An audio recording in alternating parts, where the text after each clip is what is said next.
మీకు అక్కడ ఉన్నటువంటి సహచరులందరూ కూడా నమస్తే. దాంతో పాటు ఈరోజు జూబ్లీహిల్స్ నియోజకవర్గం నుంచి గెలిచినటువంటి అభ్యర్థి నవీన్ కుమార్ యాదవ్ గారికి, అదేవిధంగా ఆ ప్రభుత్వానికి పార్టీకి కష్టపడ్డ శ్రేణులందరికీ కూడా అభినందనలు, శుభాకాంక్షలు. ఎన్నిక జరిగిన తర్వాత ఎన్నికలు జరిగినప్పుడు గెలిపోవడం సహజం. అంటే గెలిచినంత మాత్రాన పొంగిపోవడమో, లేకపోతే ఓటమి చూసినంత మాత్రాన కుంగిపోవడమో, ఓడిపోతే కుంగిపోవడం అనేటువంటిది రాజకీయాలలో జరగదు. ఎందుకంటే మనం చూసినాం గడిచినటువంటి, అంటే కాంగ్రెస్ ప్రభుత్వం అధికారంలోకి వచ్చే నాటికి కాంగ్రెస్ పార్టీ సమావేశాలు నిర్వహించిన, లేకపోతే కాంగ్రెస్ పార్టీ పిసిసి ప్రెసిడెంట్ గా రేవంత్ రెడ్డి గారు అయ్యే నాటికి కాంగ్రెస్ లో నిస్తేజం ఉండే. కర్ణాటక గెలిచిన తర్వాత ఒక కొత్త ఉత్తేజంతో కాంగ్రెస్ పార్టీ ముందుకెళ్ళినటువంటి సందర్భం చూసినాం. గడిచిన 2013 నుంచి 2024, 2014 నుంచి 2023 వరకు వచ్చినటువంటి ఎన్నో ఉప ఎన్నికలలో అధికార పార్టీ గెలిచినటువంటి సందర్భం ఉంది. ప్రతిపక్ష పార్టీలు డిపాజిట్లు కూడా కోల్పోయినటువంటి పరిస్థితులు కూడా ఉండే. అయినా సరే ఈ ఎన్నిక మా సిట్టింగ్ స్థానం, ఖచ్చితంగా అక్కడ గెలవాల్సి ఉండే. మేము ఒక అభివృద్ధి కార్డును కూడా రిలీజ్ చేయడం జరిగింది 5,300 కోట్లతోని. అయినప్పటికీ కూడా కాంగ్రెస్ పార్టీ తన ప్రతిష్టాత్మకంగా తీసుకొని మంత్రుల, లేకపోతే ఉప ముఖ్యమంత్రి, ముఖ్యమంత్రి గారే ప్రత్యక్షంగా దిగి దాన్ని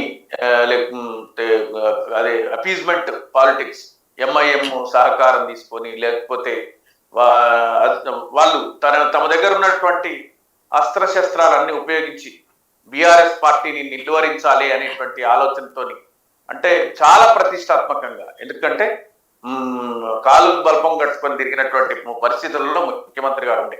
అయినా కూడా ఎగ్జిట్ పోల్స్ రిలీజ్ అయ్యేంత వరకు కూడా బీఆర్ఎస్ పార్టీ గెలుస్తుంది అనేటువంటిది, ప్రీ పోల్ ఫలితాలు లేకపోతే సర్వేలు ఎక్కువ వరకు బీఆర్ఎస్ పార్టీ గెలుస్తుంది అనేటువంటి పరిస్థితి ఉండే. ఆ పరిస్థితి నుంచి ఈరోజు మంచి మెజార్టీతోని, అంటే గణనీయమైన మెజార్టీ, ఇంతకుముందు లేనటువంటి మెజార్టీతోని ఈరోజు గోపీనాథ్ గారి మెజార్టీని కూడా దాటివేసి ఈ గెలిచినటువంటి కాంగ్రెస్ ఫలితాన్ని స్వాగతిస్తూ, హర్షిస్తూ, వాళ్ళ బాధ్యత, ప్రజలు వాళ్ళకు మరింత బాధ్యతను చేకూర్చారని. కాకపోతే వాళ్ళు అనుకుంటున్నట్టు మీ పాలనకు రెఫరెండం అని మేము అన్నది వాస్తవం. కానీ ముఖ్యమంత్రి గారు దాన్ని స్వీకరించలేదు.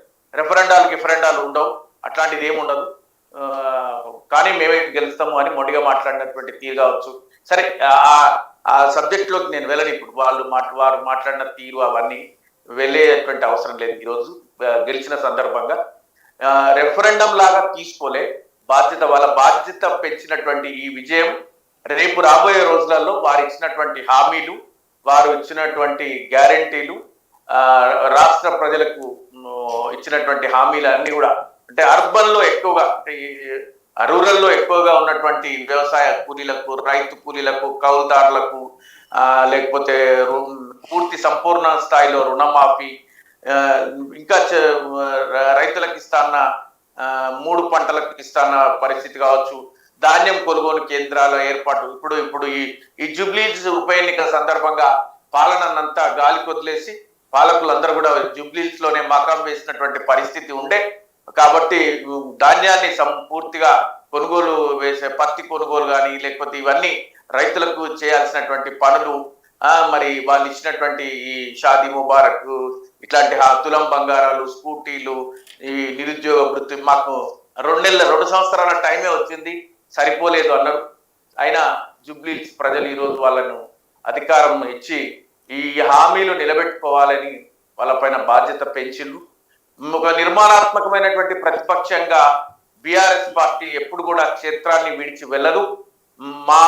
ఈ ఓటమి పట్ల, ఈ ఓటమి గల కారణాలను విశ్లేషిస్తూ, సమీక్షిస్తూ పార్టీ మరింత బలోపేతం అవడానికి రాబోయే జిహెచ్ఎంసీ ఎన్నికలు కానీ, స్థానిక సంస్థల ఎన్నికలకు కానీ మరింత సమాయత్తమై, మరింత బలంగా, ఒక్క ఉప ఎన్నికకే సర్వశక్తులొడ్డినటువంటి కాంగ్రెస్ పార్టీని అంత శక్తులొడ్డే విధంగా చేయగలిగినటువంటి బీఆర్ఎస్ పార్టీ రాబోయే రోజులలో ఉన్నటువంటి ఎన్నికల పట్ల మరింత గట్టి పోటీనిచ్చి ఈ రాష్ట్రంలో ఒక సవ్యమైన, సరి అయిన, సంపూర్ణమైన, పూర్తి హామీలు పూర్తి చేసేటువంటి ప్రభుత్వం ఉండే విధంగా చూడడానికి ప్రతిపక్ష పార్టీగా బీఆర్ఎస్ తమ వంతు కృషి చేస్తూ క్షేత్రాన్ని విడిచిపెట్టే ప్రసక్తే లేదు.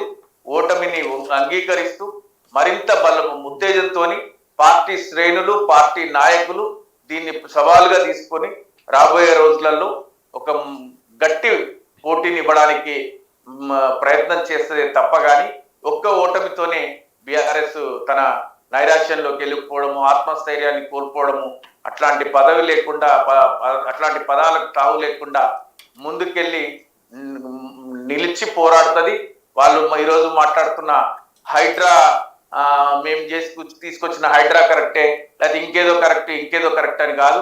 పేదవాళ్ళ జోలికి వెళ్తే ఊరుకోము, పెద్దోళ్ళను కూడా వాళ్ళు పెద్దోళ్ళ జోలికి వెళ్లాల్సిందే. నిజంగా వాస్తవానికి దగ్గరగా ఉండి వాళ్ళ పరిపాలన కొనసాగడానికి సంపూర్ణంగా బీఆర్ఎస్ పార్టీ ప్రజా గొంతుకై ప్రజల పక్షాన అసెంబ్లీలో అసెంబ్లీ బయట ఖచ్చితంగా పనిచేస్తుంది. శ్రీనివాస్ గారు, ఇక్కడ ఒక ఆసక్తికరమైన ఆశ్చర్యకరమైన విషయం ఏంటంటే రిజల్ట్ తర్వాత కవిత గారు ట్వీట్ చేశారు, కర్మ హిట్స్ బ్యాక్ అని. ఎందుకన్నారు, ఎవరినన్నారు? సరే, కవిత గారు ఎందుకన్నా కూడా దాన్ని మనం కూడా పాజిటివ్ గానే తీసుకుందాం. ఎవరిని కర్మ వదిలిపెట్టరు అనేటువంటిది దాని అర్థం. ఆవిడ ఎవరిని ఉద్దేశించారో వారికే తెలియాలి, మనకైతే కాదు. ఇప్పుడు అందరినీ సంతృప్తి పరచాలి, అందరినీ వినాలి అంటే ఒక వ్యవస్థకు ఒక సంస్థకు అది సాధ్యం కాదు. వారి మాటలను పాజిటివ్ గానే తీసుకుందాం.